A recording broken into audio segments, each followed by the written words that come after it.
मैं चाहूंगा राहुल ये वाला वॉल और नीचे दोनों breakings one after the another चलाएं और सीधे श्रीवास्तव साहब के पास चलूंगा। सर, क्या सच्चा क्या झूठा, आज रशिया की माइट देखने के बाद कौन कहेगा इनके पास हथियारों की कमी है? निशांत, फर्स्ट मीटिंग में टू योर शो, मैं पहली बार आया हूँ, आपने मेंशन किया था और आज मैं सिर्फ आपके आवाज के सहारे बोलूंगा क्योंकि मेरे स्क्रीन पर वहां का कुछ भी नहीं आ रहा है। Never mind. तो आपने जो पूछा है उस सवाल का कि माइट का जो सवाल है, ये हम लोग हमेशा से आकलन करते रहे कि इतने संयम के साथ ये लड़ाई क्यों लड़ी जा रही है।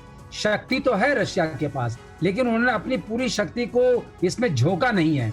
आज उन्होंने ये दिखाया है कि मेरे पास कितनी शक्ति है, क्योंकि लोग हमेशा ये कहते रहते हैं कि हमने रशिया को इतना झुका दिया है कि अब उसको न्यूक्लियर ऑप्शन के अलावा कोई चारा नहीं है। और हम लोग हमेशा ये कहते रहे कि अभी उन्होंने अपने सारे ऑप्शंस का प्रयोग नहीं किया है।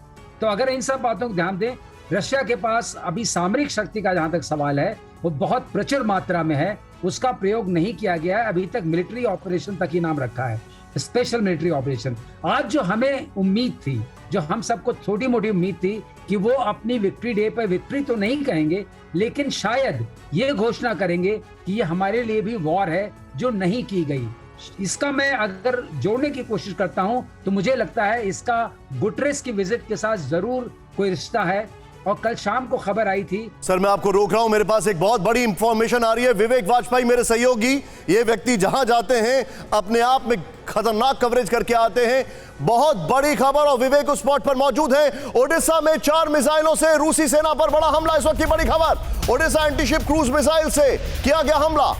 यूक्रेनी सेना ने दी रूसी हमले की जानकारी, शॉट्स दिखाए बगल में। ब्लैक सी के नजदीक से रूसी ऑपरेशंस में आई है तेजी, ये जानकारी हमारे पास आ रही है। और विवेक वाजपेयी इस वक्त मेरे सहयोगी मौजूद हैं। मैं चाहूंगा विवेक वाजपेयी के बगल में इस ब्रेकिंग को दिखाएं, सिर्फ इस ब्रेकिंग को, और विवेक को। विवेक, गो अहेड, बताइए, आप ओडिशा से मौजूद हैं उसी स्पॉट के नजदीक।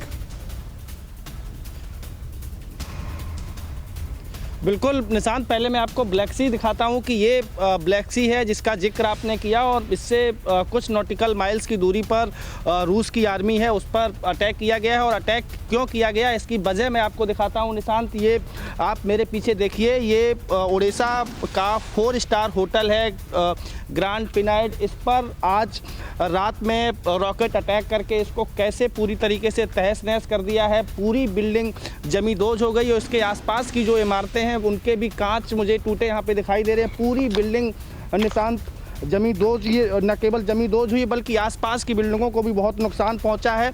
4 मंजिला ये होटल था, 4 स्टार होटल था, और ब्लैक सी के ठीक सामने लोकेशन आप समझिए कि कितनी महत्वपूर्ण थी, कितनी अच्छी लोकेशन थी। और इस होटल को टारगेट करके आज रात जो रात बीती है उसमें रूस ने टारगेट करके इस होटल को डिस्ट्रॉय किया है। और इससे कुछ नॉटिकल माइल्स की दूरी पर इस समंदर में, ब्लैक सी में, रूस के जो बेड़े हैं वो मौजूद हैं। तो ये इमारत बेहद मजबूर थी और इस पर रॉकेट अटैक किया गया है बीती रात। पूरी इमारत ये जमींदोज हो गई है और इस इलाके, पूरे एक इलाके में आपको कोई एक व्यक्ति नज़र कहीं नहीं आएगा। ओडिशा की सरहद यहाँ पे ख़त्म होती है, ज़मीन की सरहद, और इसके बाद समंदर शुरू होता है ब्लैक सी। यहाँ पर पूरा ये इलाका खाली कराया गया है। और एक वजह ये भी है कि आज कर्फ्यू यहाँ पे 36 घंटे का जो ओडिशा में लगाया गया है उसके बाद यहाँ पर किसी को आने की इजाज़त नहीं है। ओडिशा में लगातार सायरन बज रहे हैं और ये इस बात की वार्निंग दी जा रही है लोगों को कि रूस के और भी हमले इस जगह पर हो सकते हैं। एक्सीलेंट रिपोर्टिंग विवेक, एक्सीलेंट। लेकिन आप जो बता रहे हैं, ब्लैक सी पर आप मौजूद है विवेक, स्टे पुट विद अस। फिक्र आपकी, सोमवार से शुक्रवार रात 9 बजे सिर्फ TV9 भारतवर्ष पर।